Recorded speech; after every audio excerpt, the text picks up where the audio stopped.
But by the end, man, I had nothing left. I lost everything. Right. Lost the truck. I remember driving up. Well, I don't remember. You were I told. drove the truck up. I don't even know where I crashed it, but there was trees in it and bushes in it. And I drove it up on the rim, up Amanda's street. It like came And I somehow ended up at her house in the driveway. right. Somehow. I have no idea how.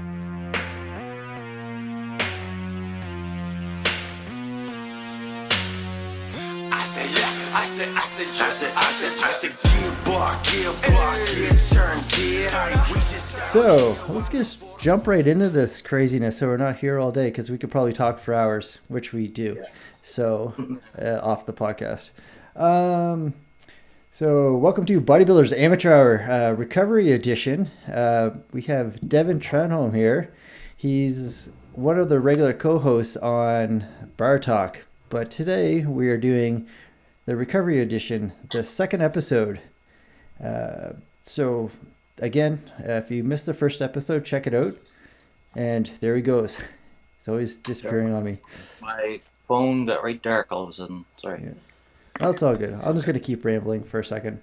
Yeah, if you missed the first episode, check it out. It has Scott McNally from It's Just Bodybuilding and Drugs and Stuff and many other podcasts. He joined us with Derek McDonald and Dion Patterson. It was a fantastic way to kick off this little mini-series, and they will be back joining us eventually. You know, everyone's life's always all over the place with work and family stuff, and it's really sometimes hard to coordinate, especially when I'm not paying them. So, Yeah. right? So it's just really hard to coordinate. Well, you get special services. Okay. That we've discussed this off the air. It's okay, man. It's fine. Yeah. I'll be down. Yeah. Yeah. So yeah. So check out the first episode. There'll be a link to that at the end of this episode and into the description, hopefully, if I remember to put it in. Yeah. So again, this is the second episode of the Recovery Podcast, and Devin's decided to join us today and kind of open up about what he's been going through and his many stages of recovery.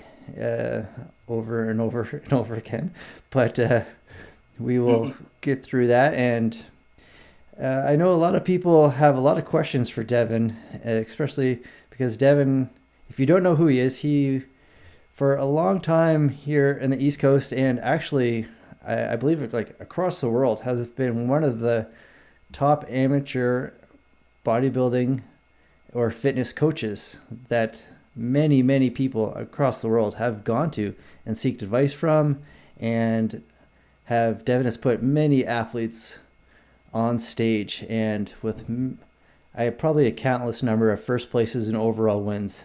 So Devin's an incredible coach. I may be a little biased because he's my coach too, but also he does have a track record of many overall wins from many other people besides myself. Since all those things back there. Thanks, Devin. Thanks for the introduction, buddy. Yeah, couldn't have done it without you. So before we get rolling, I just want to remind people to like, subscribe, and share, and ring the bell for notifications for this, right? Do it up, man. There it is. Ring that bell. You know, if you want to be notified. Of course you want to be notified when all the episodes come out because they're fantastic and really educational, especially if you're an amateur going into the bodybuilding scene here across Canada, the US, or anywhere where you're just looking for some information and tips and tricks on how to become a better amateur and chasing that pro card. But this episode is geared towards recovery in bodybuilding and addiction. So just a little disclaimer, there might be some, I'm not exactly sure where this is going to go, but there might be some trigger warnings here. We're going to be talking about alcohol, substance abuse, anything else we should be, giving a little warning out there, Devin. I don't know where you want to take this. Basically, yeah, drugs and alcohol, and yeah, we'll stick to that today. All right. Maybe, yeah, Yeah. sounds good to me. Awesome. Well, yeah. So we're just going to get rolling, I Good. guess. We'll get right into it. Yeah. You can ask me whatever you want. Yeah, man. I know you've been on the podcast a few times, but we've never really given you a proper introduction. That was somewhat of mine, but if you want to do a little bit of spiel about yourself, go for it. Yeah, sure. I started competing. I started working out actually right when I graduated high school. I was 18 years old. So as soon as I graduated, I got in the gym. I watched my first bodybuilding show and just wanted to do that right away, right off the bat. So I said, next year I'm going to do this show. So that was in 2005. It was my first bodybuilding show here in St. John, New Brunswick. Nice. I won the novice there. Then competed the next year. I got second in juniors. Then I said I'm not going back on stage again until I win, until I'm ready to win the overall. Nice. So I took Yeah. 2007 off, worked on myself, worked on my physique. 2008 came back in the first show I did, St. John show, and I ended up winning the overall in that show in 2008. So you had a goal, You put your won mind that. to it through that time, and just Yeah, you won that show too, actually. yes, I did. Not the one, yeah, a little couple years after you. Yeah, yeah. So after that, I set my sights on New Brunswick's because, as we knew back then, the only way to qualify for nationals was through New Brunswick's. So Yeah. my first New Brunswick's, I ended up getting third. This was before the time when there was classic physique and all that. So there was like Just bodybuilding. it was just bodybuilding. It was So there was a lot of people in each division, right? There Oh wasn't yeah, like yeah. now where you get like 3 people in a division. This was like, Right. Yeah. this The was good local like, shows with the 3 or 4 people per. yeah. This Yeah. was like 8 to 15 people in a division, right? Back then.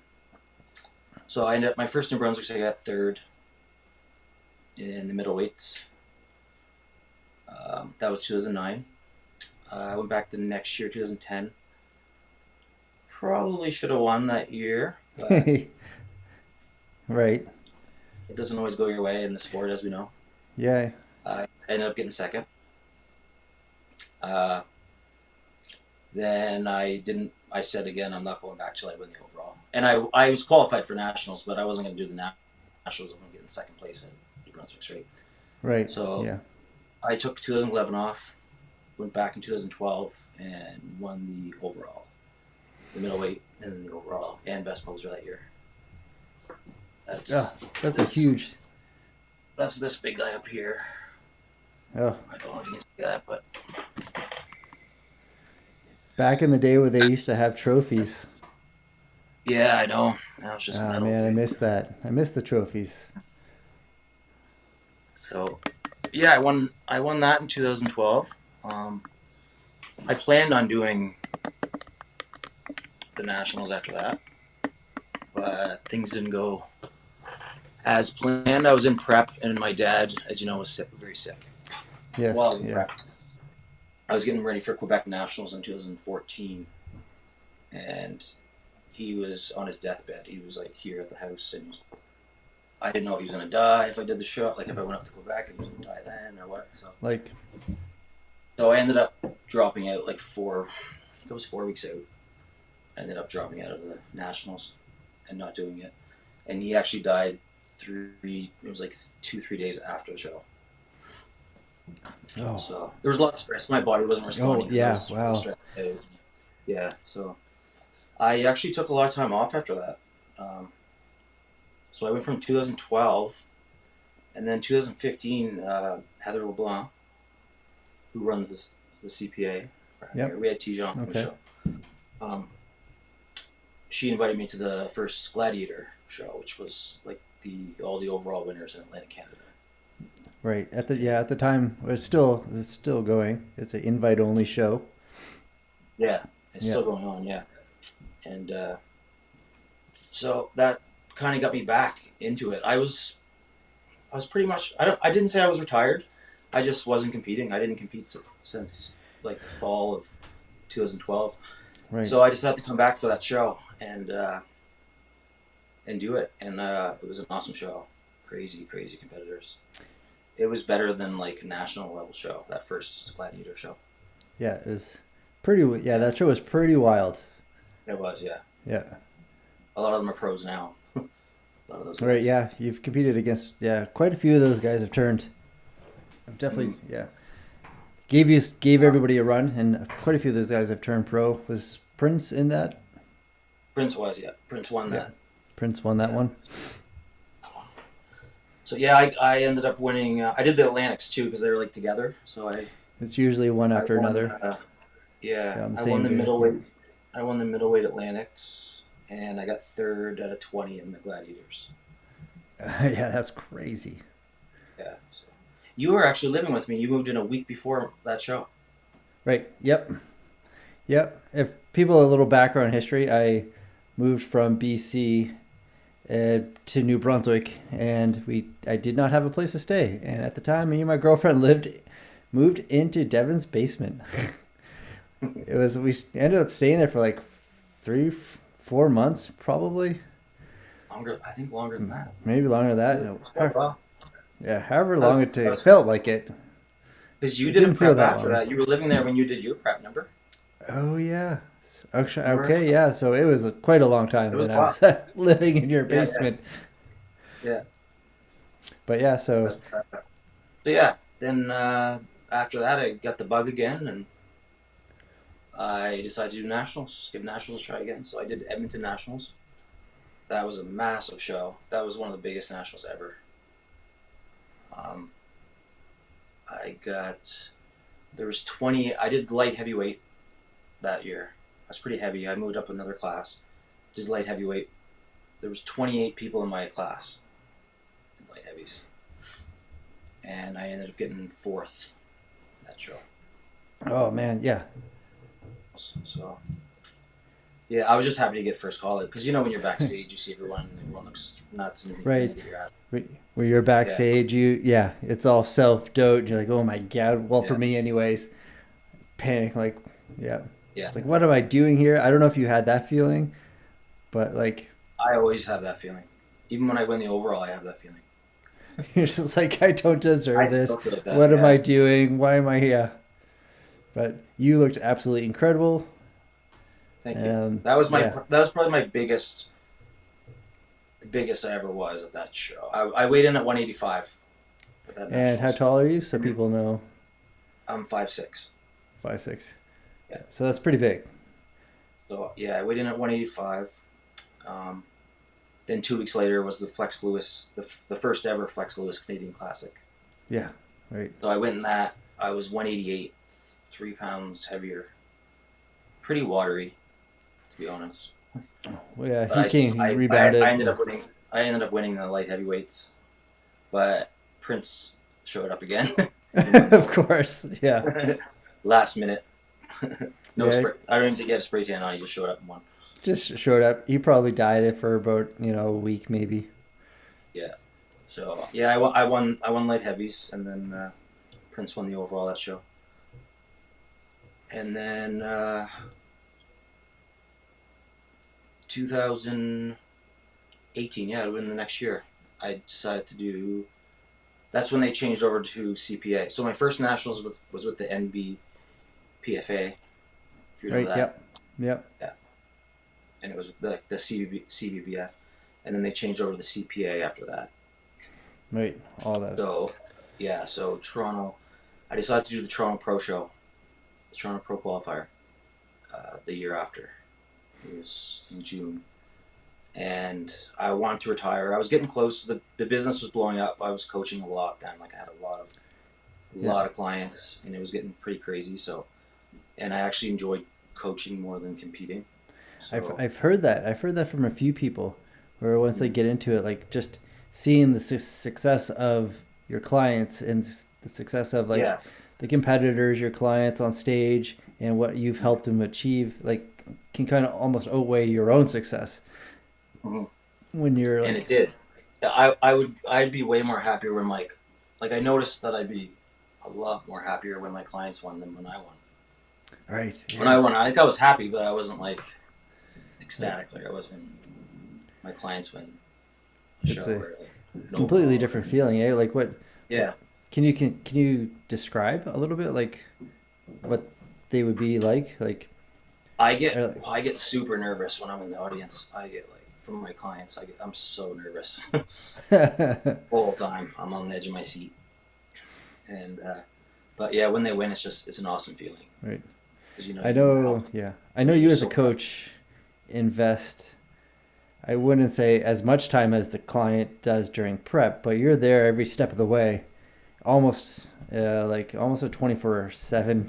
I'm not saying Yeah, people that you should do this I was, with your yeah, I coaches, was, yeah. but Devin was almost a 24/7 uh, on call 24/7 um, At one time, coach yeah. and like mental health coach, uh, like training coach, Yeah, like yeah, that's a big thing that goes into it too. Yeah, like getting their mental health uh, to the right place for right, yeah. prep because you know how it takes a toll on your head. Yeah, So it's a hard place to it's a go. lot Not a of lot of people can do it by themselves. So, yeah. and a lot of people end Coaching up, is it's a lot of counseling coaching. It is. yeah. That's one of the main things. Like just as much as the nutrition. All right. So yeah, a lot of people tend to rely on their coach for a counselor in some ways, right? And you probably Yeah. got that from all across the board. Especially imagine when you're having like several clients all in one show or all lining up in like the same shows in this, a couple months apart or whatever. They're all probably messaging you, including myself, Yeah. about like Yeah. personal Yeah. stuff, Everyone food gets yeah stuff, everyone and gets nervous and wants they want to just hear from their coach or talk to them yeah, or whatever. Even that helps, right? When you're in prep. Well, as you get closer to the show, yeah, as you know, you start losing your mind a little bit. yeah, So, I was able to do that back then because that was before my mental health issues, right? So, right. um, yeah. So I decided I had the business was blowing up. I had the clothing line going. I had everything going. Um, I was just too busy to compete, so I wanted to put all my focus in the business. So I said I'm going to do the Toronto Pro Qualifier in 2018, and if I win or lose, I'm retiring after win or lose. And Nice. I did And that, then and how'd that go? I ended up winning the middleweights. Right, that's amazing. I get to retire on top. Yeah, yeah, that's pretty sick, man. That's like middleweight is probably one of the more challenging classes too in a weight class. Yeah, Just like it's and I probably there's sucked because down, right? Like light heavy was at the national level. We all kind of sucked down a weight, yeah, so I had to like suck down a lot because like I said, I was 188 at the flex show, and I had to be under 176 for middleweight the following year for the middleweights. right. That's So crazy. I was like, I was doing so much cardio, I was losing muscle, I was just anything to make weight. And were But you? I made weight fairly well. I wouldn't say fairly easy because I wasn't even eating. I didn't get the carb up properly or anything like that. Like Yeah, I was peeled, but I wasn't where I never really achieved where like my best physique. I thought in my yeah. mind. No, no, that's totally fair. You probably just because of the weight drop and like trying to make the weight, Yeah, you I weren't think like able to. 180 ish would have been my like. I think that would have been my best weight. I could have been nice and full, but I was really flat because I couldn't carb up. I couldn't eat to make weight. I was losing muscle, so Yeah, I think 180 ish would have been my best. would have And been. then yeah, so then yeah, I retired after that on top. Do you So have I was like, with like such an extensive career of like ups and downs and like winning and do you have any like coming in flat for your last show but still like winning your weight class? Like you feel that you were flat during your last show and that you could have been better, but the judges saw something a little different, of course. But do you have any like regrets throughout this whole process? Looking back, you're like, oh man, I wish I would have did this. I wish I would have did that. And like, is there something that you're like really proud of as well?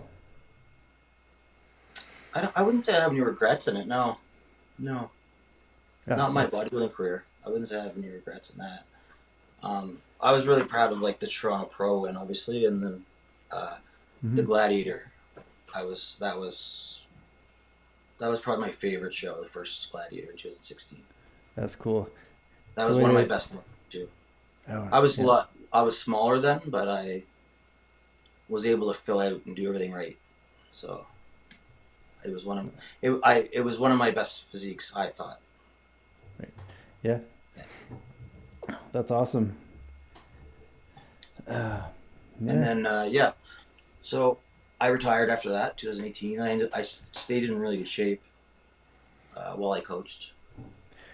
I just want to stay like lean. There was no more bulking up and getting weight and then coming back down. I wasn't really into that anyways, as you know. Yeah. You weren't like keep lean all year. Yeah. Yeah, So, you kind of find the happy medium, like put on a little bit of weight, but you're not going too crazy. You don't want to. Yeah, we're not putting on too much fat that we have to diet for 6 months to get rid of it and then lose all the muscle tissue we built. Right along with it, yeah. Yeah. So in your style of coaching in an off season, how big would you say you'd want to see them? Is there like a body fat percentage, or is there something that you look for? I don't go by body fat percentage, but I want them to stay like. It depends on the class too, right? Like if I'm working with a girl or like. Right. Yep. If I'm working with a bikini girl, I want them to stay pretty close to their stage weight. I don't want them to get too heavy. I mean, bodybuilders depends how heavy they are too, right? Like the heavyweights and the taller guys are going to put on a lot more weight than us short guys. Yeah. As soon as I would like to stay. Like I remember one show, actually that Edmonton show in the Nationals. I started prep at 183 and ended up on stage at 185. So it's 2 pounds heavier. Right, that's pretty cool. So yeah, I love that part of the thing growing into the show. Yeah, me too. Yeah. I find my body just responds so much better when I'm in prep because everything's 100%, right? Yeah, I agree. Yeah, so that's really important. Like, and imagine I find like when we're in prep, sometimes people tend to grow into the show or like just feel so much better until you hit like week 4, obviously, or something where you start to really feel like shit. Yeah. But like everything is just great. Like I would always start like at least 16 weeks out, like 100% clean eating. Everything's just so regimented. Even if I was really lean, 16 weeks out, I would start. I could be like shredded at 16 weeks out. I'd still start then and make sure everything was 100% clean because your body just responds better when everything's exactly. Yeah, I believe so too. Yeah, like the inflammation goes away, like joints feel better. Everything's just on point, right? So I would eat a lot, but it would be clean food. Yeah. If I was going in lean, yeah. And nice, and that actually helps you eat a lot more going all the way through prep as well because your metabolism is running so high. You can actually feed yourself. You, right? Like I do with you. Like we cut your cardio completely. Yeah. And you're eating like I don't know how many calories. There was like 2 weeks out, I was like, man, I can't eat this much food. I was like, you're like, you got to eat, Josh. I was like, I'm so full. Like 2 weeks out. You're almost at the show, yeah. Yeah. And you're always the most conditioned guy on stage, always. Yeah. So that's where I like to get people, and then you can actually grow into the show and be nice and full by the time you get to the show. You don't have to play catch up, right? Like a lot of guys, they're trying to like catch up to get there, right? So they start upping the cardio, cutting the calories too low, and then they start losing muscle and whatnot. But yeah. So everything was going good for a couple of years, till 2020. Yeah, man. So if you want to that's kind of like your little backstory of like your training and whatnot. So again, this podcast is kind of addiction. Geared towards recovery, not just from addiction, but through we're probably going to go over a couple topics throughout this whole series, just from anything that really mental health issues, to anything that like we struggle with and that we need to always have a helping hand with, or so if you want to be able to, all right, man. So if you want to go over, we can start getting into some things, which will be what people are here for. And we're just literally just open up if you can, talk. We're just here to share stories, right? To let other people know that they're not alone. A lot of people are going through this right now or have gone through this. And I think more of the stories that are shared are, is the more helpful that we can be. Maybe someone's watching this right now, and hopefully this podcast tonight is keeping them from having a drink, or keeping them from going out doing something a little silly, right?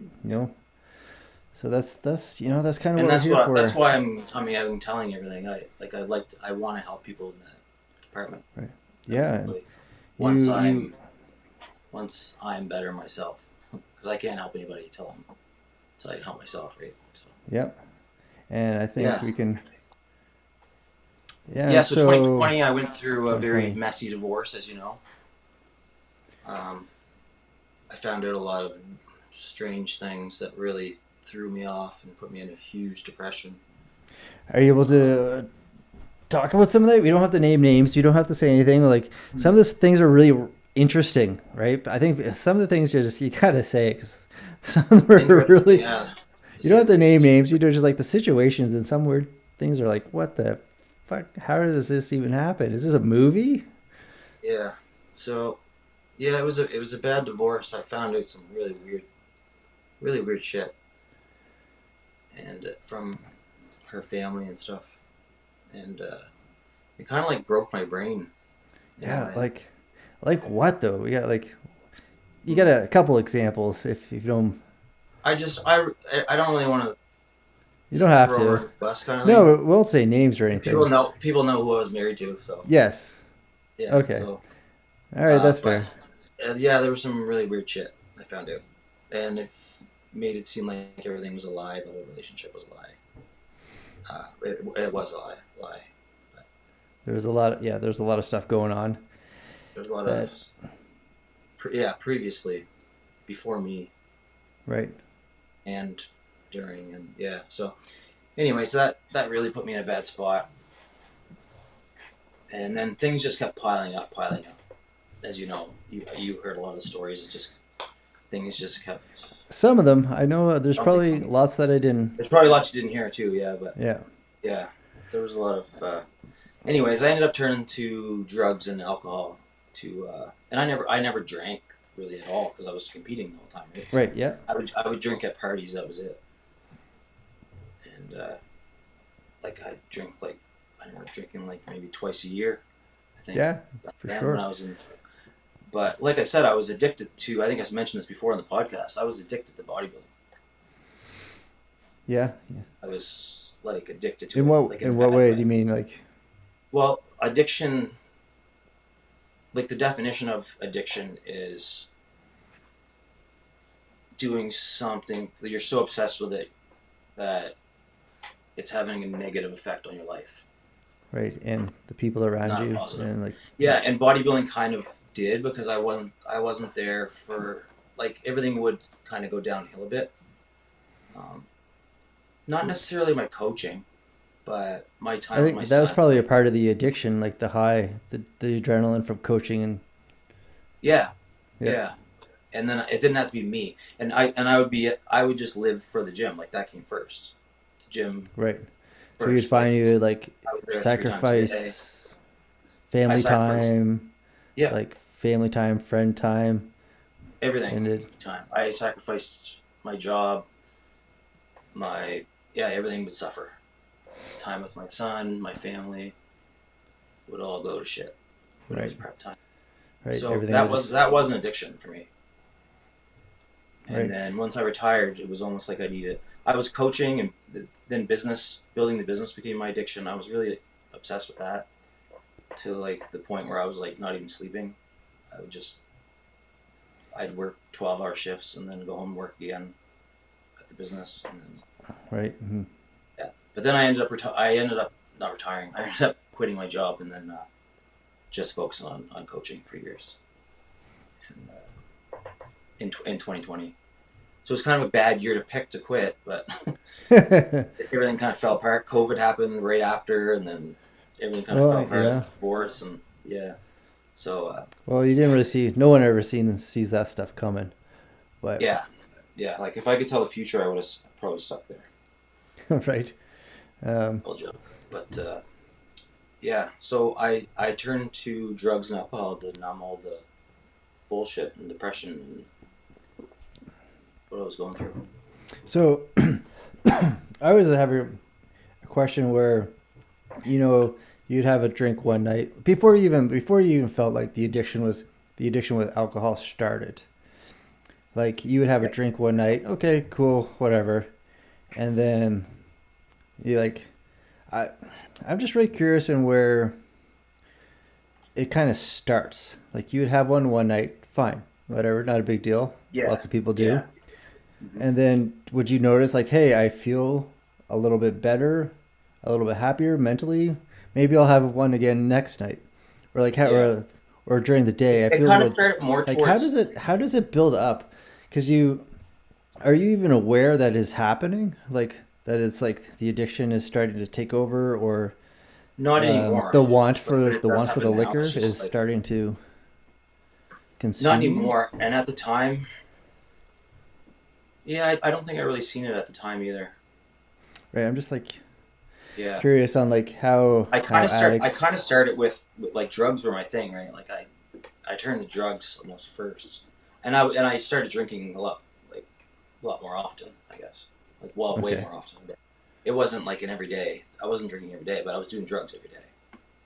Right. So yeah, I was addicted to benzodiazepines and opiates.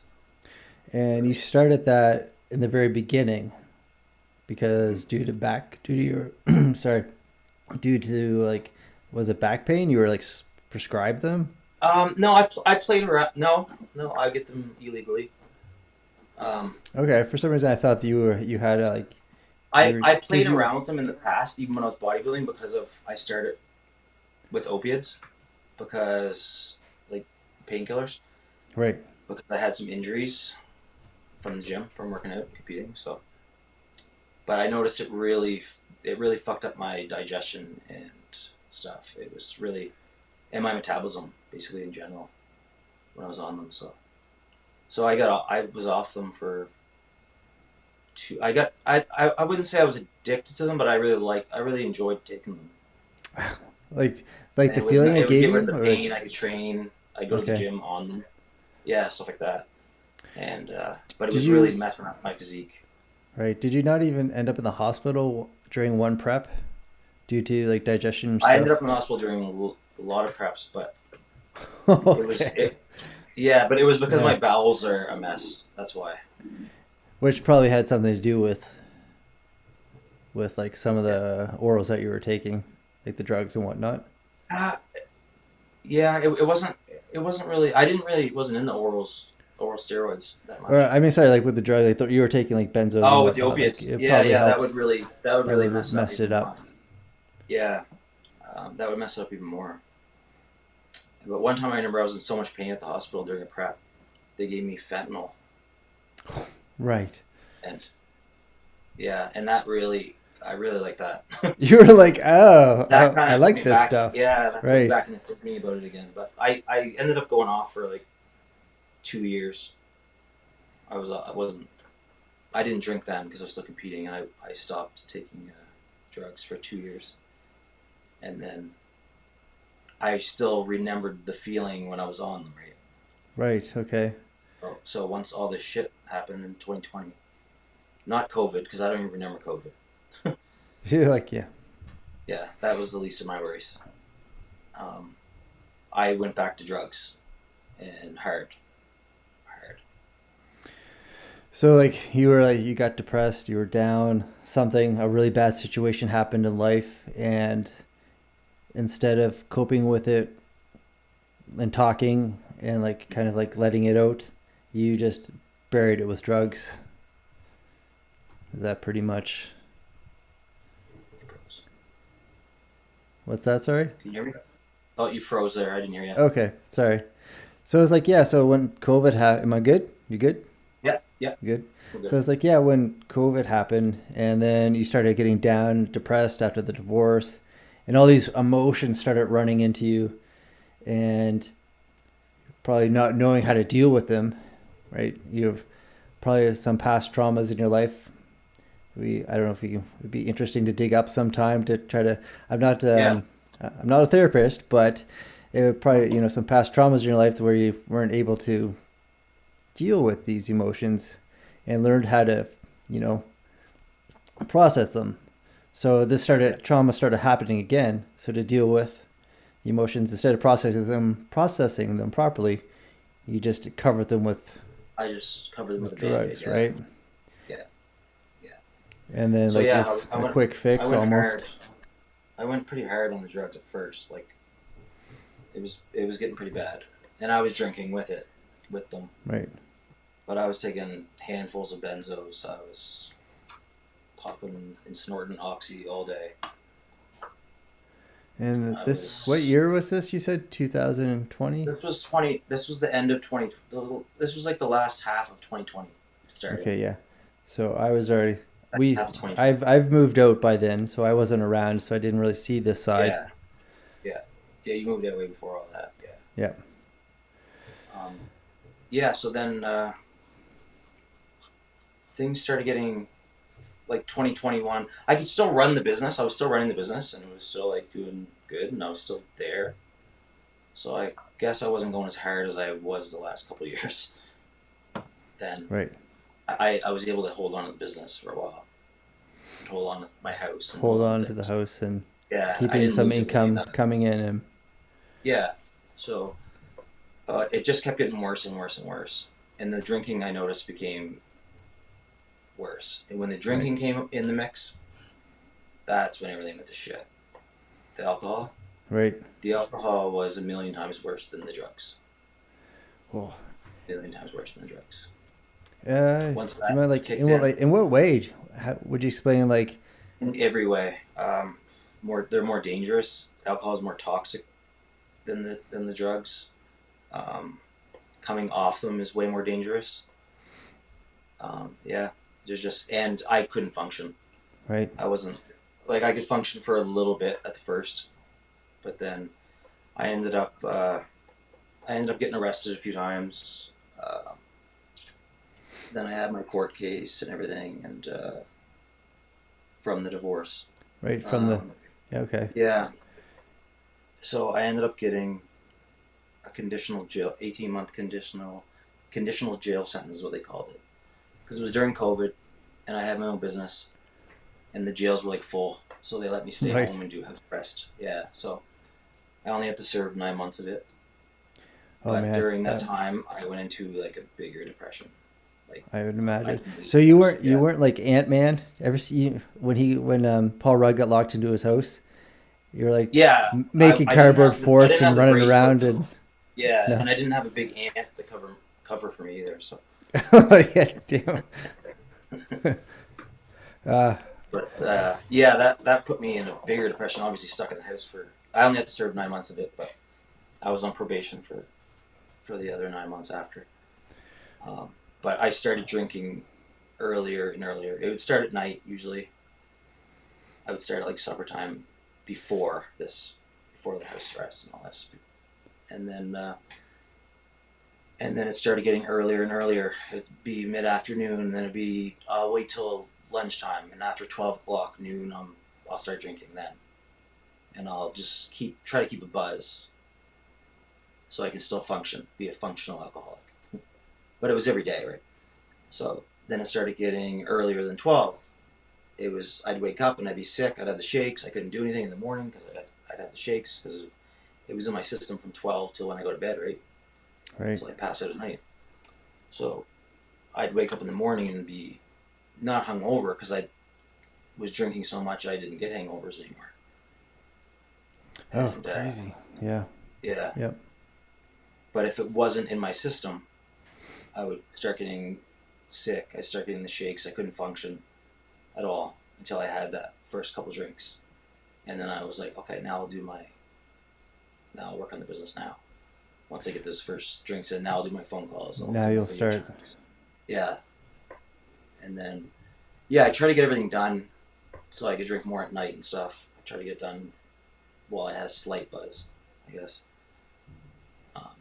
And then it just kept getting worse. It was to the point where it was every day, and then I keep vodka on my nightstand at night, and I drink. If I wake up to take a piss in the night, I take a swig of vodka. So it was my system 24 hours basically. So it was like just pretty much like just sustaining you, right? You just yeah. So then it got really really bad, and then my girlfriend Amanda, who's sitting on the couch right here. Oh, hi Amanda. You know Amanda? Yeah. She keeps everyone in the loop when I disappear on my benders. But she ended up finding rehab for me, and we decided it was time for me to go to rehab, and I didn't want to stick around here, so we went to Ontario. So she flew out with me and everything to bring me to Ontario Rehab Center. So I was there for a month. And then that was good. Was that your idea? The first time around? 2022, right? That was summer 2022. Was that what? Was that my idea? Was that your idea the first time around? It was her idea, but I went along with it. Like, I knew it was time. Okay. I didn't fight it. Yeah. It wasn't like we had a big thing. What do they call it? Right. It wasn't like a big, like, you didn't sit down. Yeah, it wasn't like we didn't have a big You guys didn't have an intervention? No. I don't know why. There we go. Cool. All right. Had a little break there. We're back. I did a little pee break. That's fine. Put an advertisement in there. Yeah. So yeah, you were talking about would I have stayed at the intervention? Yeah, would you have so you didn't have one, but would that have been something that would have been a benefit to you, do you think? Or did you know I was ready to go anyways. Did you know at the time that you had your girlfriend, but you also have so many other people that really like care deeply about you and want to see you heal and get better and recover and get onto the road to recovery? Or was that even a thing? Did you feel that people still respected and cared about you during this process? It depended what state of mind I was in. Because when I was drinking, when I was on drugs, yeah, I could. It sounds bad, but no, yeah, I was kind of in more of a good state of mind. But when I was drinking, once I get to a certain point, I'm out of my mind. I don't even know what's going on. I'm not me. Right. So, if they had an intervention for me, it depends how much I drank that day. Would have depended on how much you've stayed, or how you would have stayed or acted to everybody. I would have stayed if it was the morning probably, but once I get past like a quart, I start getting a little crazy. And then once I get past 2 quarts in a day, I'm just possessed by demons. Oh man. Yeah, do you have any stories you want to share about what that's like when you are in that zone and in that state of mind? Like what people that are coming up and I'm curious, like people that are maybe dealing with the same thing, that maybe less, it takes less to them to maybe it takes less to get them there, or even more, but eventually people will probably still get there if they have problems. Yeah. But what I noticed was how did this once I get a certain amount of alcohol in me, it would really change who I was. Right. And then once there was, because I'd be drinking 24 hours a day, right? So it got bad. I was drinking a lot. I made up for all those years of not drinking in those 3.5 years. Sounds like it. So like, do you have any like? I'm just curious, like any crazy stories or something interesting that's like people are going to be like, holy shit, maybe I shouldn't have this next drink if like this is what is could happen. You know, this was what maybe whatever's in this cup is leading me down a path to potentially doing something like you've done. Yeah.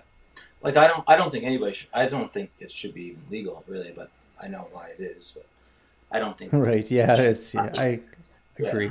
Even for the people that can handle their drinking, I still don't think alcohol should be legal. I mean, no. Yeah. It's like poison, right? Yeah. I don't really. But It's like I don't have an addiction problem, but I also don't drink. And it's not because I'm scared of addiction. It's just because for me personally, the idea is just like there's just no real benefit to it. Like there's just nothing that really like there's nothing that people might say, oh, wine helps your heart. Yeah, well, so does many other things. Yeah. Right? Yeah. So does cardio. So if I can stop sipping some wine and go for a walk. Right? So yeah. So I don't know, like yeah, you never drank. I remember that. You never drank. Yeah, I just ate cookies. Yeah, and not the special kind either, man. I was straight arrow until a couple years ago. Yeah, but yeah, you were. Different story. But, yeah. So, anyway, so back to what I was like initially asking, if you feel comfortable, like curious to hear. It was like any kind of weird like stories, like yeah. It might be crazy to you, but it might also be a little entertaining. You're going to be like, holy shit, you did this or that. Oh, yeah. I'd wake up all over the place. I don't even know. I'd end up going places I don't even remember anything. I think Robin Williams explained it the best. It's like once you get to a certain point, it's like you're sleepwalking. He said on an interview. Because he was an alcoholic and a drug addict. And that really hit with me. That's what it's like. It's like you're sleepwalking, but you're like doing all these things, crazy things, while you're sleepwalking. You're not in the right state of mind at all. Like, I don't have a clue. I don't remember anything that happened. Sometimes I remember like blurs of moments. Where are some of the weirdest places that you've waken up at? Or kind of come to, or like, holy shit. I don't remember the last 2 years very good, but anything? Can you think of any places, babe? It's like Amanda would usually find me a lot of times. So, you kind of just drop wherever you're. Yeah, like I remember crashing the truck in something. I had no idea where. So okay, let's go back to that for a second, if you don't mind. Like, just interesting little stories about like. Just like where this shit can take you, and we want to have other people avoid doing it. So like what kind of truck did you have? What happened? You know, like, do you still have it? Like this beautiful thing, this beautiful truck. Like kind of like what happened to it? Chevy Silverado, yeah, and a car and a house and all these things. Business was booming. Yep. Before this, but by the end, man, I had nothing left. I lost everything. Lost the truck. I remember driving up. Well, I don't remember.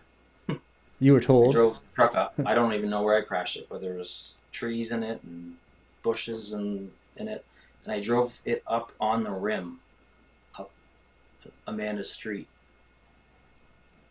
And I somehow ended up at her house in a driveway. Right. Somehow.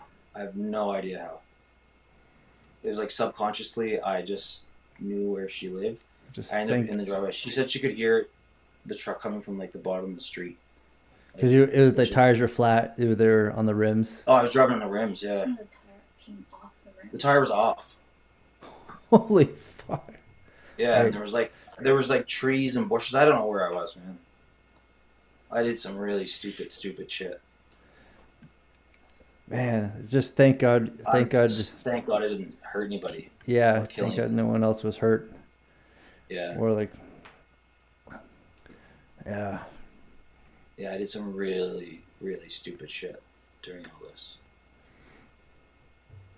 Yeah. Yeah, and then where were we at? Rehab? We were at?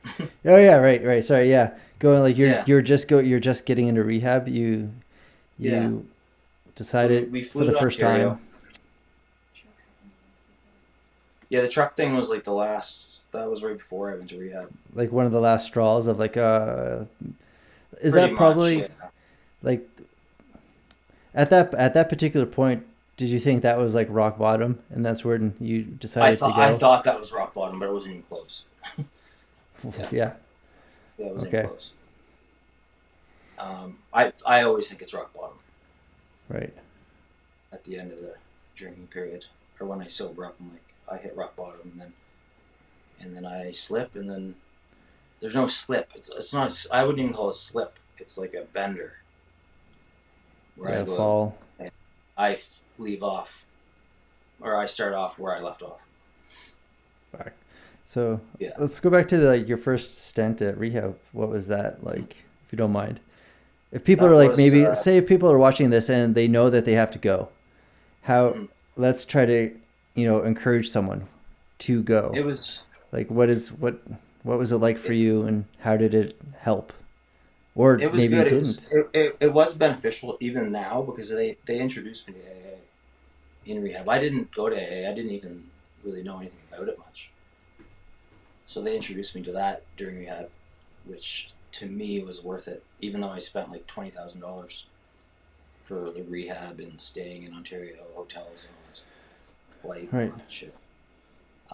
That was the last of my money that I had because I spent, like, I was investing money in stuff like that, and I spent all that on drugs and alcohol because like my drug habit was like $2,000 a month, man. Oh, yeah, man, I'd be broke. I'd be broke in like 3. Yeah. God, how does that happen? Yeah. Well, I had, like I said, I had investments. I pulled out all my investments, and I pulled out everything to drink and do drugs, and then I had Wow. I had 20,000 left, and I spent the remaining $20,000 I had to go out to rehab. Good for you. Was that hard? Yeah, it was scary. Was that hard to take that money out and say, or investing that into yourself in a different way? It was scary because I didn't know where I'd be when I got back, if I could still make money. Mm-hmm. And right, it was kind of like a Hail Mary kind of thing, and then I just went for it, and so no, it was good. Rehab was good. I can't complain about it. That rehab was good. I learned a lot. It was like all day stuff. Like we did classes all day. We did Reiki. We do yoga. We'd go to AA meetings. We either do every night. We'd either do a Zoom or we'd go. The counselors would drive us in person to go to meetings. We go to NA meetings, which is Narcotics Anonymous. Yeah. We go to CA, cocaine. Oh, interesting. Yeah. Yeah, that was never my drug of choice, but the same 12-step program, right? The same thing, right? Yeah, so it basically 12-step programs that deal with a bunch of people with the same problems that come together like as a community. So it was good. I didn't mind. Like it was hard because I was away from everybody. Yeah. I was stuck in Ontario and everyone was here, right? So in New Brunswick. So I was far away from everyone. I didn't have any visitors or anything. Yeah, and the hard part was you just left, right? You just left. And we didn't get our phone either. They locked our phone in a safe and everything, so we couldn't even use our phone. So it was definitely interesting on the other end, not knowing where the hell you were for that amount of time, and everyone. You don't understand how many people were blowing up my phone saying, I haven't seen or I haven't talked to Devin. And I was like, they know I'm really close to you. So I'm the one that fucking everyone went to. And I was like, I don't know either. And people were like, you're lying. I'm like, no. Yeah. And it's just like, yeah, because before that I was really fucked up. Before I went, I was really fucked up. But to get in there, you have to be sober, clean and sober, for 74 hours. okay. So then I was like, And that, so you have to do that on your own. So I couldn't. Yeah, when I'm detoxing, I'm sick as fuck. Like, yeah, like dying sick. Yeah. So the first week was like kind of a write off, but it was like I was pretty sick the first week. I couldn't do much. fair enough. Yeah, I was pretty sick there. But yeah, no, it was a good experience. I got back. Amanda flew down, and came and got So me. she flew down there to come bring you back. Bring my ass there, and then bring my ass back. Holy smokes! I know. Right. Just, yeah. She's a keeper, I think. Yeah. So.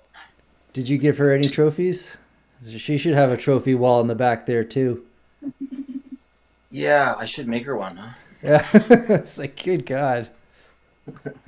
Yeah. Yeah, so I got back and then I started hitting AA meetings. I got a sponsor, which is very important. Yeah. He's amazing. He checks up on me every day. He brings me to meetings. He's always there for me. So yeah, I stayed sober. I thought I was on a roll. When I was in rehab, I was like, I'm never relapsing again. That was it.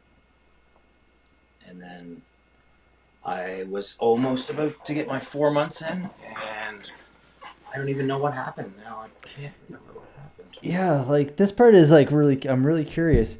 We've talked a bit through. I went into a huge depression, I think. Yeah, and then I went into a very, very bad depression where I was suicidal. Not just suicidal. Do you remember, like, or do you remember any like possible trigger points to this? Just curious, like, looking at things to maybe avoid, for next time if something comes up, a situation, you got to deal with it now instead of letting it sit. Or like, there wasn't really a trigger. Was the scary part. Right, okay. It was almost like I fucked my brain up so bad from the drugs, especially the opiates, right? Because when you come off opiates, like when you're on opiates, you're releasing all that dopamine all the time, like extra dopamine, right? When you come off, it suppresses it. Like it's like testosterone, suppressing right. Testosterone. You're on it, right? It's like that with opiates too. When you come off, you don't produce it anymore naturally. So I did not know that. Yeah, so you're in a big depression for a while after. And like even now, I'm still not. I don't produce much dopamine, and I didn't go back to drugs after that. After rehab, I stayed off drugs. So I've been clean off drugs now for about 1.5 years. Oh, amazing! Congratulations. Yeah. Thanks. Yeah, but then the only bad part about that is I went full force in the drinking when I went back out. Right. Yeah. And worse than ever. Yeah. Like I'm just really curious though. I'm just really curious though, and like in the mind of an addict, you've gone through recovery, you've have some time being sober under your belt, then you're pouring that first drink again. Is there anything going through your mind like this is probably a bad idea, or it's just goes, and you don't even, there's like no thought to it? Like is there something in between? The scary part is there's no thought to it. I don't even think this is going to be a bad idea. I already know it's going to be a horrible idea. Like right now, I know it's a horrible idea. Right. But when I do take that first drink, it's like, you don't give a fuck.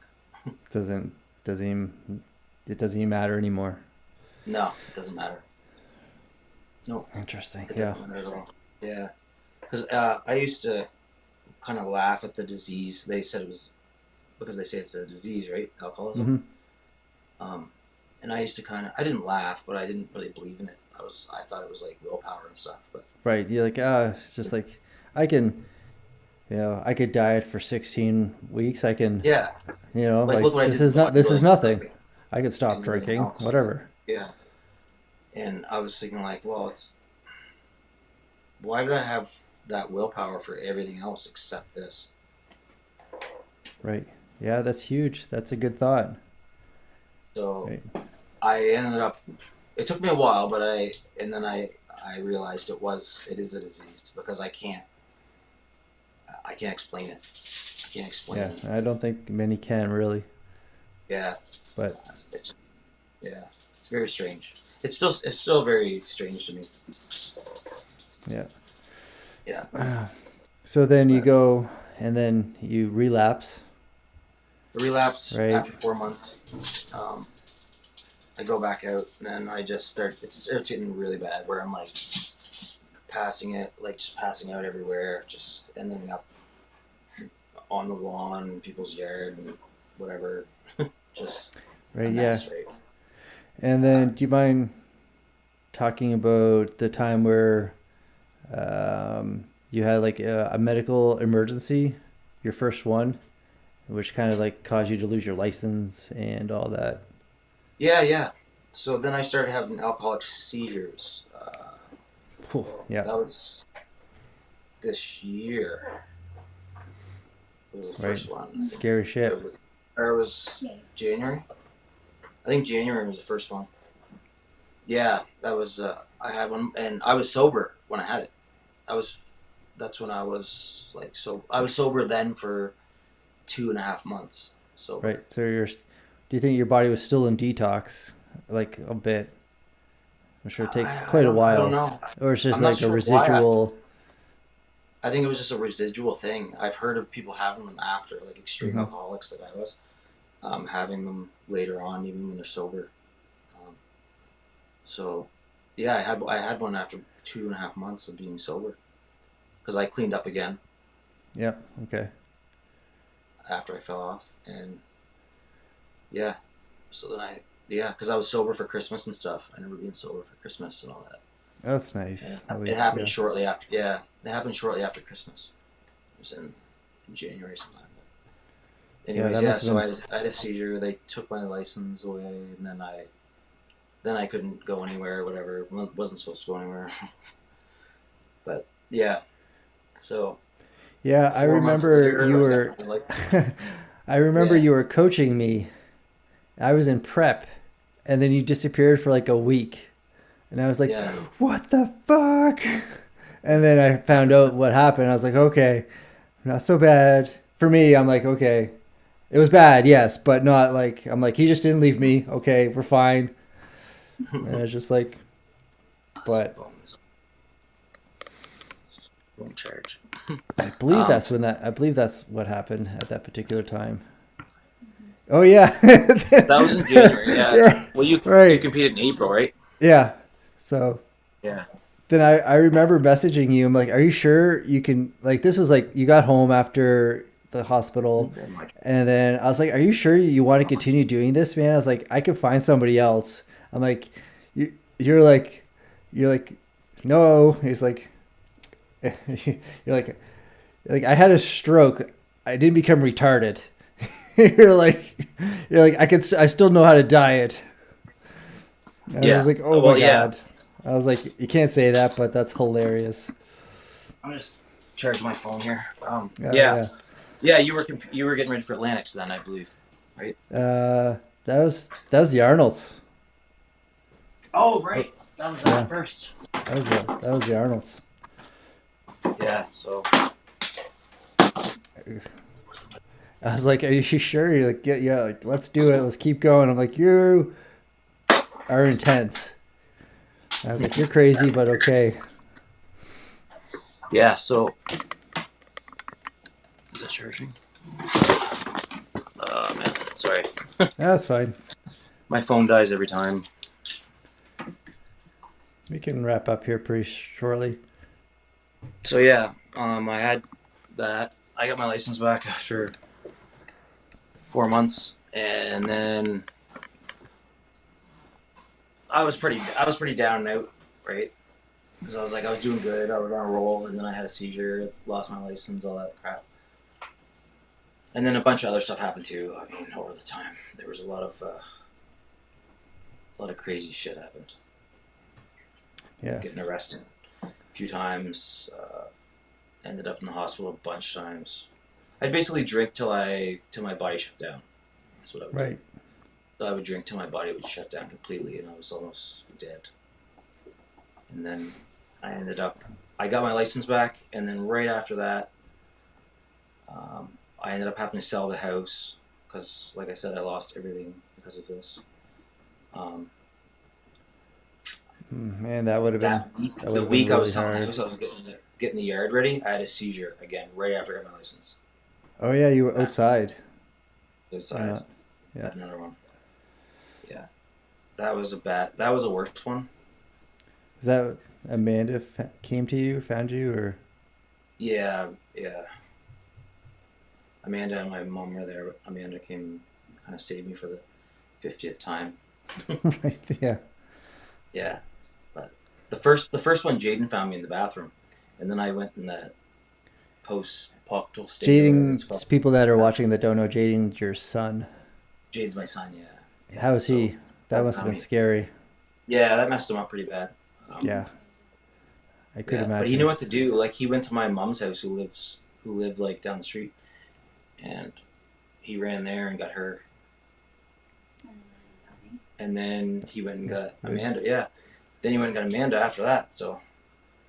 Oh. So they showed up, but I was running around like in another state of mind, and I was sober during this time. Right. You're just after the seizure, I was like hallucinating, seeing like masks and like terrified. It was like I was in like a bad nightmare, and for like an hour there, the paramedics were like chasing me around the house. And oh wow, yeah. Yeah, it was really fucked up. Sounds like you were like a schizophrenic episode. Yeah, they call it the post-poctal state, or whatever, after a seizure. Okay. Some people get the second time. I didn't get that, but the second one was I think it was worse during. Like, right? Like I was like purple and bleeding and foam coming in my mouth. I think that was a worse one, but I didn't get into that state after I kind of snapped back into things. Well, thank. Yeah. And then, so that was this right before the summer. I ended up selling the house. So you think maybe that could have been like, you're probably going through a lot of stress at that time too, right? With dealing with the house and like still some ex-wife crap. Yeah, that too. I was still dealing with that even for, right. Her wanting money for the house and all that shit. Right. Oh, God. Yeah. And I was actually like detoxing during that, but I knew I had to clean the yard up, and I was like puking and everything that day, and I was like just detoxing. So I just stopped drinking right before that. Oh. So you probably you were overexhausting yourself too, your body. And it was crazy to do, but I was like, I have to do this. I don't know why I stopped drinking that day before, but whatever it was. But hey. I should have kept some in me. I did it stupidly. Yeah, isn't that like, yeah. But, so there's been lots of hospital visits and jail visits and lost pretty much everything. Almost everything. Right. Because of this addiction. Yeah. Right. The addiction, disease. Do you think without bodybuilding, do you think things may have started sooner in your life? Do you think you would have, where do you think you would have been without having bodybuilding in your life and the people that you've met throughout? I don't know. Yeah, possibly, because I have that addictive personality, right? Right. So possibly. I mean, I don't know what it would have been. It might have been something else. But it could have been anything. So then again, do you think bodybuilding and having the strict regimen in your life has probably prolonged something or helped keep a lot of things at bay? Yeah, I need keep a lot of demons away at the time. Yeah, I need structure in my life, and that's what I'm doing now to stay sober. I'm trying to stay busy before I get back to work. because I want to start working again in the new year, start coaching again Right. In January. But yeah, I just been staying really busy, so I'm making sure I do something every night. I joined boxing. I started going to church. I've been just taking AA a lot more serious, doing the work, going to a lot of meetings. Yeah, so Yeah, just trying to that's stay awesome. more busy. I'm gonna start training again here because I haven't trained in like a long time, right? So Right. I'm gonna Yeah, start training. I remember you mentioned a week or two ago when you were in the Bar Talk podcast. You said you're getting back into it. Just training, just lifting weights, getting back into. Yeah, and I still want to, but I did start boxing, Right. which I How does love. that? How does that feel physically and mentally after being in such a like broken state for so long? Getting back into being physical and getting your heart rate up. It feels good. It feels good to get moving around, but my body's taking a beating, definitely. Yeah. And I got some pretty serious health problems because of all the drinking. Yeah. So. Yeah. It's. I love it, but I'm not where I want to be because I like to take things like 100% right. Yeah. Yeah. No doubt. Yeah. Can't always. So. But I know I gotta take my time because I'm still not healthy right now. So. But I'm just basically trying to stay as busy as possible right now and doing things I enjoy. Like, as you know, I collect the Fortnite cards and stuff. Right, yeah. You can kind of see some in the background there. Yeah, right. My Christmas display there. I got all the Christmas ones out. You put Christmas night Fortnite. That's hilarious. Yeah, they come there's like Christmas skins, right? There's every holiday skin, so I put a little table up with the tree and the... Yeah, I know nothing about that stuff. Sorry. Yeah. Yeah, I'm a big nerd too. That's okay. So, yeah, man. So, I guess one of my last questions, I think, is like, you're sober now, and what do you think is going to keep you on this track? Yes, you said exercise. You're going to keep yourself busy. That's like external things. But like, what do you have something mentally or like spiritually that you're going to pull on and grasp when you're having moments of like second thoughts or like moments of reaching for the bottle or making a phone call to have it delivered or however the hell you get it? It's like, what do you reach for and what do you dig out inside to stop you from drinking? The main thing that helps me is keep going to meetings, AA meetings. Yeah, but I mean, like a little bit more deeper than that. I'm thinking like, what gets you to those meetings? Like, yeah, I know this is I do get away from them. Like in the past, I've gotten away. I'll start going to less and less and less, and that's when I fall apart. I find. Right. But I'm looking for something a little bit deeper, a little bit more emotional. Like if you're able to go there yet, therapy. But like. Yeah, I started counseling and therapy and stuff to deal with all my depression problems and stuff. Right. And I started that EMDR. And what is that? I just did my first session. So I just did my first session yesterday of that. So it was pretty cool. Anybody who wants to look it up. I have no idea what that is. I can't. It's hard to explain. You almost have to look it up, but it's EMDR. Okay. Therapy. And how is it different than sitting down and talking to somebody? It's almost like you play the movie, like your traumatic events in your head. Okay.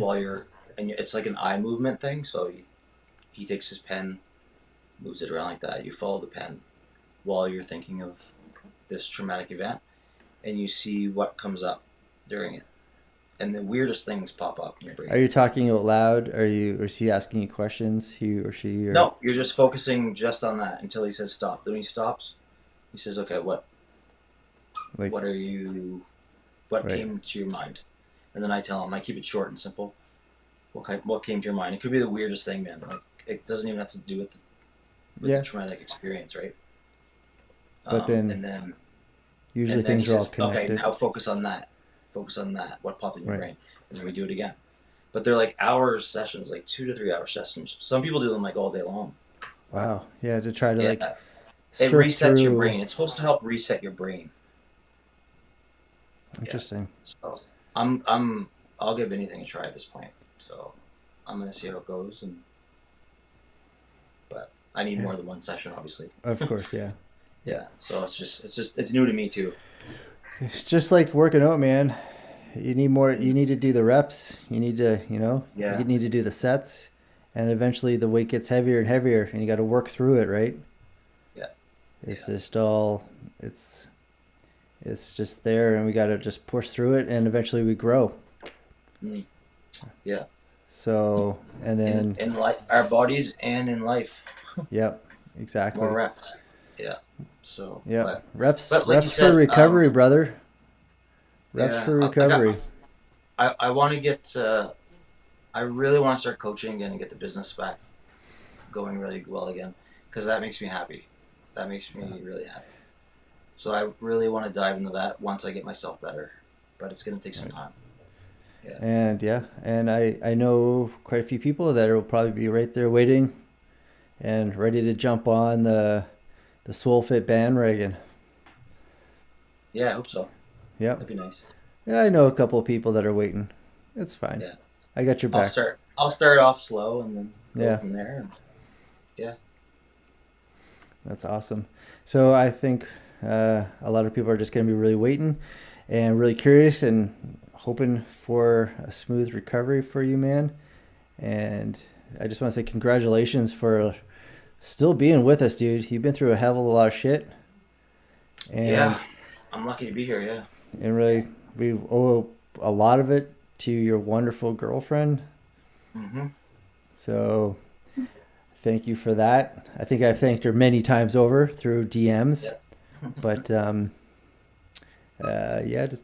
it's just we're also very happy and proud of her and you, of all the work that you've done, and that hopefully this podcast and some of your stories are going to be able to at least help and entertain at the same time. Yeah. Right. And yeah, man, we just wish the best of luck in your recovery and your journey, buddy. Thanks, man. Yeah. And I think everyone in the bodybuilding community, we all know what you've done for us, and I think everyone has your back, man. So again, never feel alone, right? You're part of something really special, and that you've helped create it here in the East Coast. So be proud of that. And we're all cheering you on, even though you don't hear us sometimes. Thanks, brother. No problem, man. Yeah, so thanks for joining us, man. We really appreciate you sharing your story.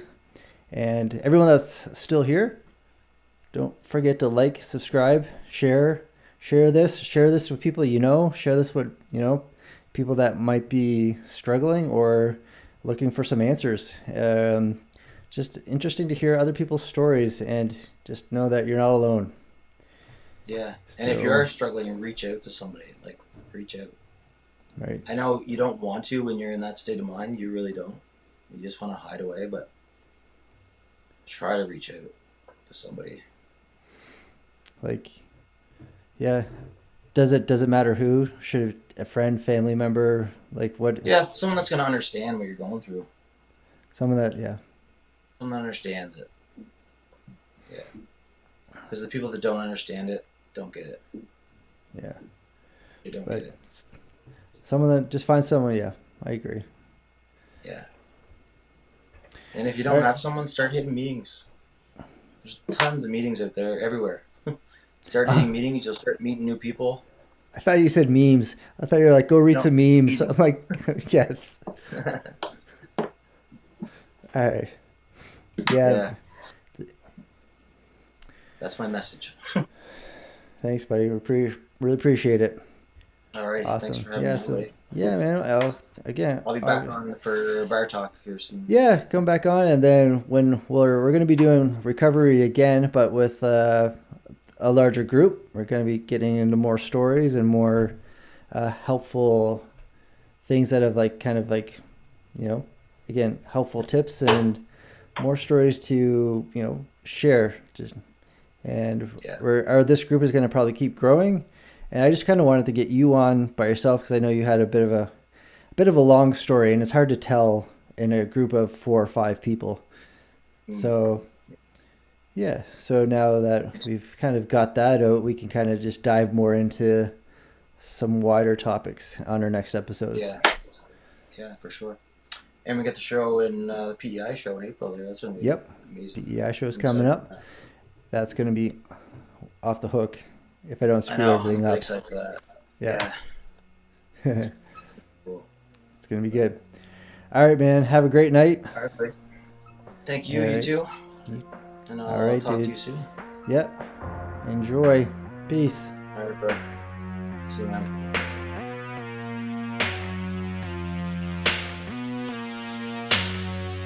I said, get turn, get hype. We just out here wildin' for the fucking night. Represent, show you stripes, show them really about this life. This life.